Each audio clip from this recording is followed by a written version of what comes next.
Boas pessoal, daqui é o Garcia, espero que esteja tudo bem com vocês. E hoje trago-vos aqui um projeto que já estou a trabalhar há algum tempo e no qual eu aprendi muito. E queria partilhar com vocês o processo todo, de como é que abordei alguns problemas e as soluções que arranjei para esses problemas e, ao mesmo tempo, vocês poderem também darem a vossa opinião se eu podia ter feito de alguma maneira diferente ou não. Mas já, cá a intro e podemos já seguir, acho eu. Manda vir a intro. Acho que é isso, hein? Hein?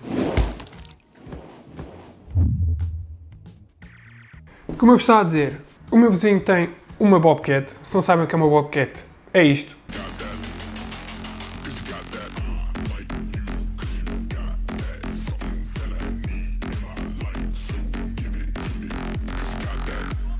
Essa maquinazinha que todos nós já brincámos ou quisemos brincar em putos, estão a ver, e que vemos aí na rua de vez em quando e achamos brutais, eu pelo menos acho e continuo a achar. O que é que acontece? Esta máquina, a Bobcat, tem uma centralina que controla os hidráulicos, mais especificamente o braço que levanta a pá e o braço que mexe a pá, o ângulo de pá. E essa centralina, resumidamente, lê sinais analógicos de dois handles, são tipo dois joysticks, estão a ver, mas que só andam para a direita ou para a esquerda, tanto do lado direito como do lado esquerdo, e pega nesses sinais e vai controlar dois atuadores elétricos que, por sua vez, controlam o fluxo hidráulico que vão para os braços e para a pá. Estão a ver? Aqueles são dois pistões gigantes para os braços e um pistão mais pequenino para a pá. E pronto, essa centralina começou a dar problemas. Basicamente o que ela fazia era deixava de funcionar, especialmente quando estava mais umidade. E quando isso acontece é um bocado difícil de identificar o problema, porque pode ser um componente, como podem ser vários, como até pode ser o microprocessador que controla aquilo tudo que fritou. E ainda por cima, para ajudar à festa, a centralina estava toda embebida em epóxi. Pronto, e eu disse logo ao meu vizinho que não iria ser o melhor caminho tentar resolver aquela centralina, porque não tinha esquemático, não fazia ideia do que é que poderia ser o problema, podia ser muitíssimas coisas e tentar identificar o problema no meio daquela epóxi toda iria estragar mais a centralina do que ela já estava. Então eu disse-lhe, eu faço igual. Agora vamos aqui para o plano secreto, que não tem nada de secreto, e eu vou-vos explicar como é que funciona a Bobcat.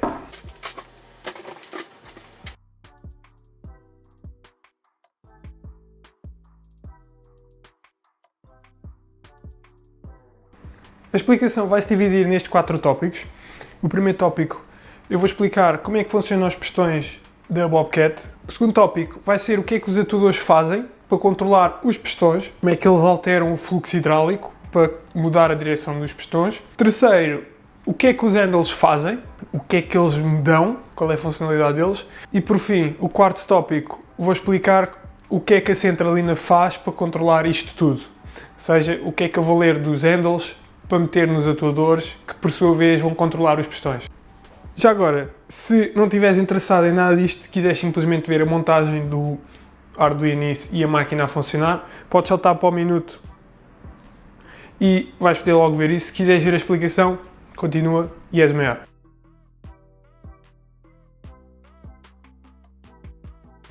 Vamos supor então aqui que neste pistão o fluido hidráulico, que é um óleo, entra neste sentido.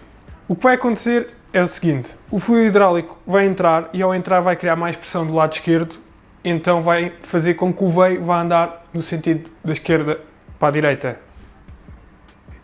E este movimento vai acontecer até o pistão atingir o seu limite ou então mudarmos o sentido do fluxo hidráulico. E agora que já sabem o que é um pistão, eu vou-vos explicar como é que os vamos controlar. Então agora que já sabem como é que funcionam os pistões, vamos aos atuadores. Os atuadores consistem em motores elétricos com uma engrenagem que torna o movimento rotativo do motor em um movimento linear. Vamos supor que o motor, ao rodar no sentido horário, o atuador vai recuar e imaginemos que eu altero a polaridade do motor e vamos meter o motor a rodar no sentido anti-horário, o atuador vai andar da esquerda para a direita. Se alguma vez viram uma impressora 3D, os eixos que levantam o Z, mudam a altura da impressora, é isto que fazem. Aquilo que tem no género um parafuso gigante que roda e ao rodar faz com que aquilo suba ou deixa. É o mesmo princípio que o atuador. Isto é a base do atuador. O potenciómetro está aqui para nos dizer qual é a posição do atuador, que é para nós termos uma referência, não estarmos às cegas, ou seja, para eu saber exatamente qual é o seu posicionamento. Mais à frente vão perceber para que é que ele está ali e para que é que ele serve. Este atuador não vai por si só alterar o fluxo hidráulico, ele ainda está montado a uma peça que vai alterar o fluxo hidráulico.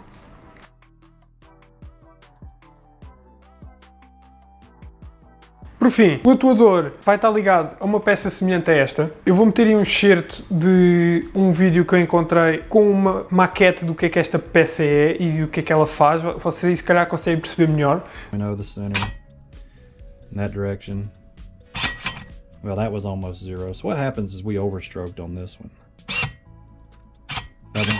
Vai estar um link na descrição também sobre esse vídeo, se quiserem ver mais. Mas daquilo que eu percebi, esta peça tem aqui uma mola na ponta direita. Esta mola faz com que o ponto neutro do atuador seja sempre o mesmo, ou seja, quando eu não alimentar os motores do atuador, ele vai sempre para a mesma posição. Qual é a vantagem disso? É, se por algum motivo houver algum problema com o atuador e eu não o conseguir alimentar, ele vai ficar no ponto neutro e o ponto neutro faz com que não haja fluxo hidráulico a sair para os pistões. Isso é bom porque vai fazer com que os pistões parem, não vão mexer nem para um lado nem para o outro. Vamos supor que o atuador vai andar para a direita. O atuador ao andar para a direita vai fazer com que o fluxo hidráulico tenha este sentido, o que por sua vez faz mover o pistão para trás. Como é que isto acontece dentro desta peça misteriosa? Eu não consegui perceber por completo, mas a minha ideia é que aquilo tenha uns furos naquele veio, em que para uma posição se cruzam e outra posição não se cruzam, fazendo mudar o sentido do fluxo.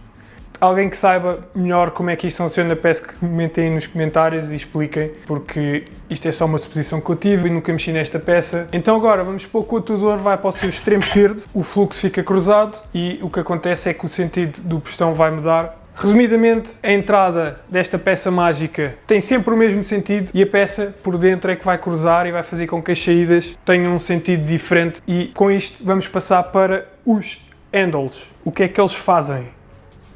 Os handles ou joysticks têm variedíssimas funções, mas não vamos entrar por aí porque isso não foi o problema que eu fui tentar resolver. O problema que eu fui tentar resolver foi, sim, o sinal que ele emite para os atuadores. Vamos supor então que o sinal que está ali é posto num gráfico temporal, deixando o handle no seu ponto médio durante 1 segundo. O que vamos ver no gráfico é o seguinte: ele vai apresentar aquela tensão e aquela tensão não é um valor aleatório, é mesmo o valor que o handle vai enviar. E agora eu vou puxar o handle todo para a sua esquerda, ou seja, para o ponto mínimo, e o que vamos ver no gráfico vai ser algo parecido a isto. E agora puxando o mínimo para o ponto máximo, o que se vai representar no gráfico é isto.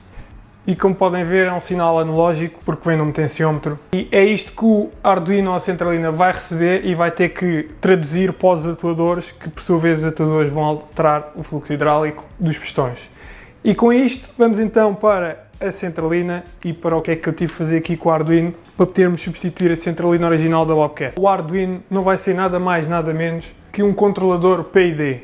Se não fazem ideia o que é um controlador PID, aconselho-vos a procurarem no YouTube ou até no Google, vão encontrar montes de exemplos e explicações do que é que isto faz. É um algoritmo bastante interessante que, muito resumidamente, imita o comportamento humano, de forma matemática. Não é bem assim, mas faz algo parecido. O melhor exemplo que eu vos posso dar, se conduzem, é imaginem que estão na autoestrada e decidem que querem manter uma velocidade constante, mas não têm um cruise control, vocês estão a fazer de controlador PID, que basicamente é meter um set point, como vocês podem ver aqui. Esse set point, através do valor do feedback, vai gerar um output, que vai gerar outro feedback, que vai gerar outro output. E isto gera um loop fechado, que vai estar constantemente a corrigir o output. Se o set point alterar, o output também altera. Isto é o que o Arduino vai fazer. Daí, o atuador, como eu disse há bocado, ter lá um potenciómetro. Aquele potenciómetro serve para dar-nos o feedback, a posição do atuador. Para além do controlador PID, o Arduino vai fazer aqui mais duas funções, que é alterar o sentido do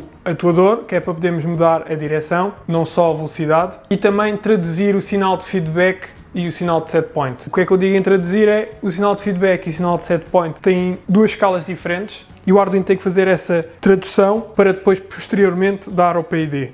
Então, já terminámos aqui a explicação do como é que funciona a Bobcat e o que é que o Arduino vai fazer para substituir a centralina original. Antes de continuar, só quero deixar aqui umas pequenas notas. Há muitos pormenores que eu não expliquei, como por exemplo, a conversão de escala dos sinais do feedback para o sinal do set point, como é que eu altero a direção do atuador, o driver, O facto de aquela peça que muda o fluxo hidráulico, ela para além de mudar o fluxo hidráulico, muda também a velocidade com que o pistão muda. Pronto, eu não quis falar sobre isso para não complicar mais o vídeo, porque eu acho que já está a ficar muito extenso e se estiverem interessados nisso, digam aí nos comentários, eu faço outro vídeo a explicar estes pormenores todos. Caso não, também tudo bem, ficamos todos bem. E pronto, agora vou-vos mostrar aqui uma pequena montagem de que é que eu tive de fazer para construir o circuito e por fim a boquete a funcionar. Reparem, a centralina original continua lá, pelo simples facto que há muitos sinais que eu não quis mexer e que não estavam a dar problemas, então eu não quis alterar, caso aquilo fosse causar problemas, então ela está lá, mas já chegou a um ponto que eu tenho a certeza que eu podia simplesmente desmontá-la e ela iria continuar a funcionar, a boquete. Pelo sim, pelo não, eu preferi deixá-la lá estar para não causar mais problemas de integração.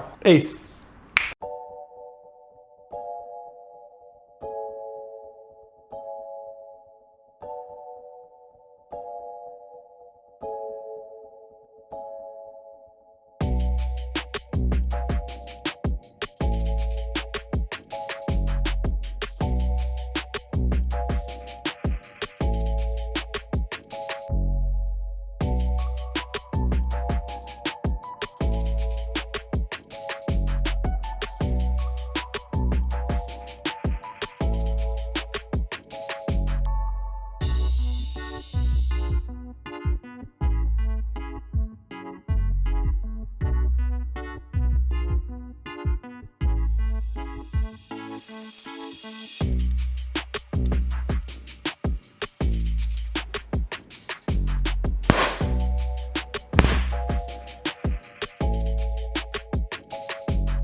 E foi isto, pessoal. Foi um vídeo assim um bocado diferente, mais maçudo, muito teórico. Espero que tenham gostado na mesma. A ideia deste vídeo não era ter sido gravado, eu é que decidi ir gravando as coisas e meio que documentar aquilo que eu estive a fazer, porque este projeto surgiu assim do nada. Foi o meu vizinho que disse, olha, tenho este problema, consegues-me arranjar a centralina? E eu depois de ver a centralina vi que ia ser um trabalho impossível, então pensei, ok, eu se calhar consigo simular a centralina. E pronto, enfiei-me por este caminho, que pensei que iria ser mais fácil do que foi, sou sincero, mas chegámos ao fim, aquilo está a funcionar, pelo que sei agora não tem dado problemas nenhuns. Muitos dos problemas que surgiram também não era culpa minha, era da máquina. Aquela máquina tem muita história, então... E muito feitio. Quando as coisas começam a ter feitio é preocupante. Enfim, se quiserem ver mais vídeos assim deste estilo, digam aí. Eventualmente eu vou tentar gravar com mais coisas que é para não ser tão cansativo e não tão teórico tal ali no quadro, não sei o quê. Pá. Mas pronto, se gostaram, já sabem, deixem um grande gosto. Se não gostaram, digam aquilo que não gostaram, digam aí nos comentários. Como sempre, vou deixar aí na descrição a maioria dos componentes que eu usei para este projeto. Não sei se têm ideia de fazer isso. Para além de mais, eu tenciono fazer uma live a desenhar o PCB deste projeto, porque para já ele está tudo em prefboard, não está uma coisa completa. A ideia é fazer uma coisa mais final e até no futuro eventualmente acrescentar features e se alguém tiver uma Bobcat com um problema semelhante, poder resolver o problema, estão a ver? Por isso, estejam atentos, espero que tenham gostado. Um grande abraço a todos e tchau! Fui! Fui!